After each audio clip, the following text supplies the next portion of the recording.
Hiya, I'm Bruce Fumi. Without Scotland, France in its current form might never have existed. In the early 15th century, France was saved from England by Scotland. The question is why? Now, if you think that's an interesting question, then watch on, because this is the video for you. But let me start with a question to you. I'm going to name 3 periods in cross-channel history, and I want you to rank them based on which you've heard most about. 1, the War of the Roses. 2, the 100 Years' War. And 3, the struggle to establish the Stuart dynasty in Scotland. Now, they all happened at roughly the same time, and they all interacted with each other. In fact, an alien visitor might even say they were all one long event. My point is that even if you're Scottish, you've probably heard about the English War of the Roses and the Anglo-French 100 Years' War, but the struggles to establish the longest running dynasty in Scottish and then in British history is something nobody taught you at school or told you on the telly. That's why I'm here. You may have heard talk of the English Civil War and thought nothing of it. Now, given that it started in Scotland and Oliver Cromwell invaded both Scotland and Ireland, why did they say the English Civil War? The War of the Three Kingdoms. Now, I don't want you to think I'm bitter. I mean, I am, I just don't want you to think it. So if you're interested in the people, places and events in Scottish history, then hit the subscribe button at the bottom right hand side of the screen at any time during this video. Then click the notification bell to make sure you're notified of my next videos. In the meantime, let me tell you a story. So, the War of the Roses was a civil war in England, and the 100 Years' War was a war between England and France, right? Not exactly. Both involved Scotland, both impacted in Scotland, and both were affected by Scotland. Now, as I set the scene, please remember that during the Wars of the Roses, the English monarch changed several times. So when I say the King of England, it's not always the same guy. But we're more interested in why Scotland saved France from England. And you'll have enough to think about, trust me. So let me set the scene. In 1415, England have invaded France to press the King of England's claim to the French throne. They've won the Battle of Agincourt. The Dauphin, the son of the French king, is fighting a rearguard battle from the south. Basically, he's really just trying to survive. Large swathes of French nobility were wiped out at Agincourt. The ones that are left, the Dauphin's support, are the dispossessed French nobles with no land whose only hope is to support the beleaguered prince. The prince calls for outside help from Scotland.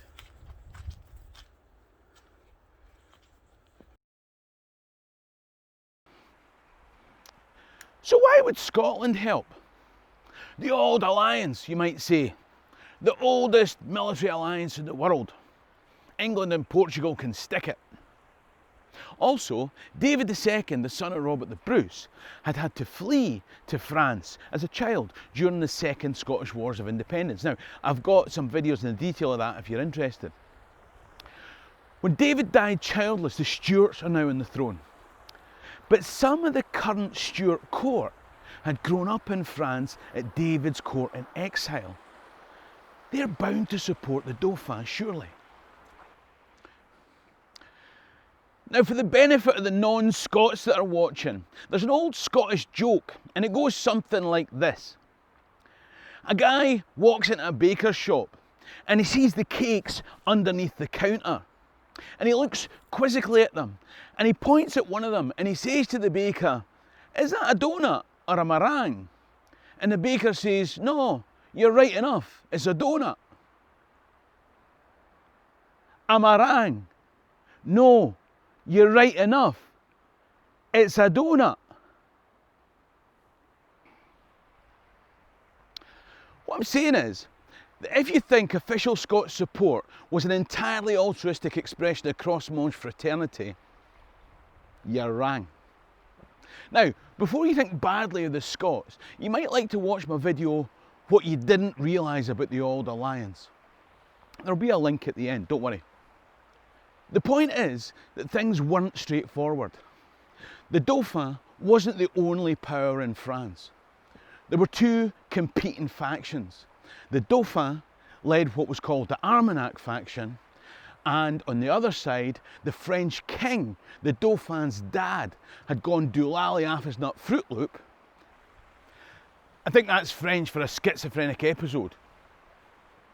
That's why the opposing Burgundian faction was led by John the Fearless and the Dauphin's mum, the Queen. The mother, who had claimed that this Dauphin wasn't her son.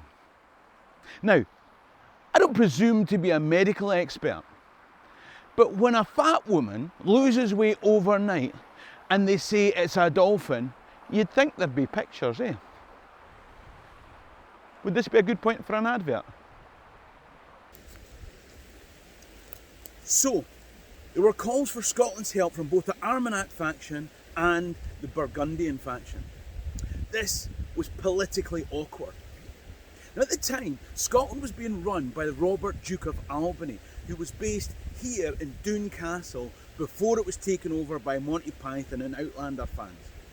Now, the Burgundian faction had the king, the queen, and the upper hand. Some of the Scots nobility, allies of Robert, Duke of Albany, had fought with John the Fearless in the past. And yet a Scotland run by Albany ended up sending 7,000 men to the Dauphin. He would later send another 5,000, and yet more would come after that. Now, the answer to how Scotland saved France is in my other video, and you need to watch that after this one. But the question here is why? Why fight for the Dauphin? The Dauphin. Sounds like somebody Batman would fight, doesn't it? But why risk supporting the Dauphin when the Burgundians also have the weight of the English behind them, as well as Batman? Ah, you see, the English are on the Burgundian side, the Scots just want to fight the English. Am I wrong again? Aye, you donut.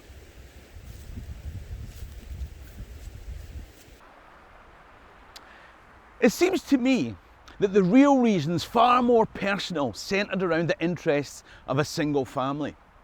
Now, it won't surprise you to hear that the name of that family was Stuart. Keep watching, this is the juicy bit. The jam inside the donut, if you will.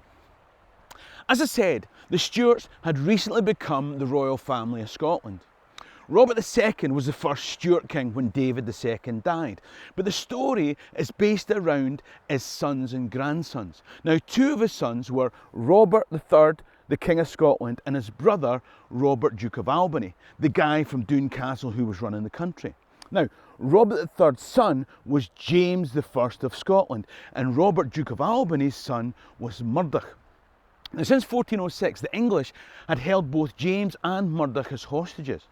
Now, the English were unlikely to kill these valuable hostages, especially the young King of Scots. But if you're negotiating the hostage release, it would be impolite to go to France and take the field of battle against the hostage takers.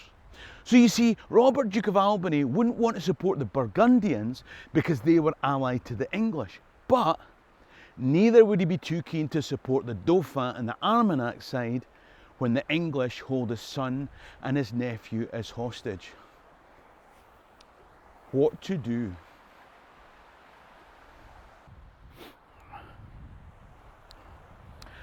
Now, I don't think I ever explained how James and Murdoch came to be hostages of the English in the first place, did I? Okay, King Robert III was an ineffectual king, and the country had effectively been run by his brother, Robert, Duke of Albany. Now, one of the changes of English kings during the War of the Roses led to the English claiming sovereignty over Scotland again. And in 1400, they invaded and occupied Edinburgh. 2 years later, the Scots launched a cross-border raid in retaliation, and it was this disaster that led to the capture of Robert, Duke of Albany's son, Murdoch, in 1402. 4 years after that, Robert, Duke of Albany, had his brother, Robert III's son and heir to the Scottish throne, abducted, held on trumped-up charges, and starved to death in Falkland Palace. So, King Robert III sent his second son James to France for safety, away from his evil uncle.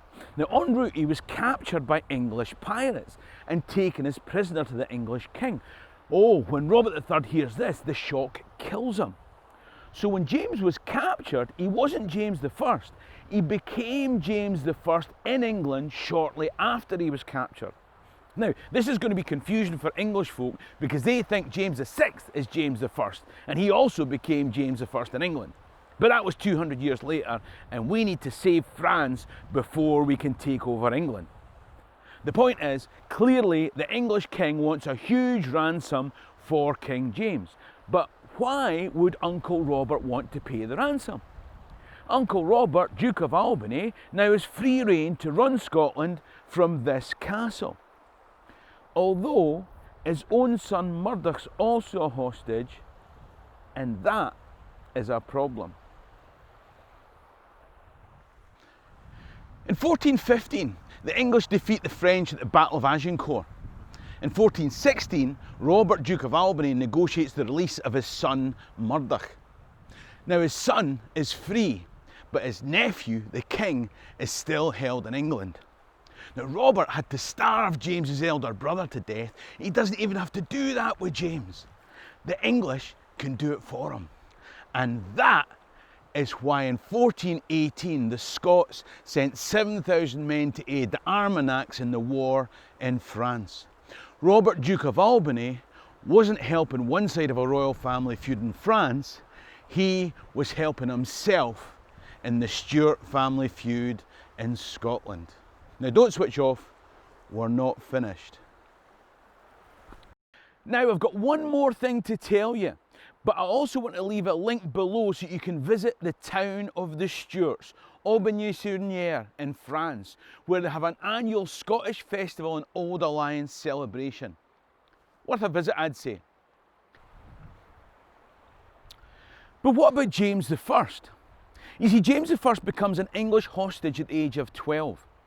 By the time the Scots have taken the field on the side of the Armagnacs in France, he's an adult male. Stockholm Syndrome's going to kick in.